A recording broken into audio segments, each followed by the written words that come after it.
क्या आप जानते हैं? प्रकृति का यह राज जानकर आप हैरान रह जाएंगे। एक पेड़ अपने पूरे जीवन में 2.5 टन से ज्यादा ऑक्सीजन पैदा करता है।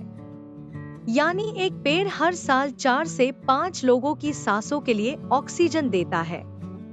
लेकिन हर साल 15 अरब से ज्यादा पेड़ काटे जाते हैं।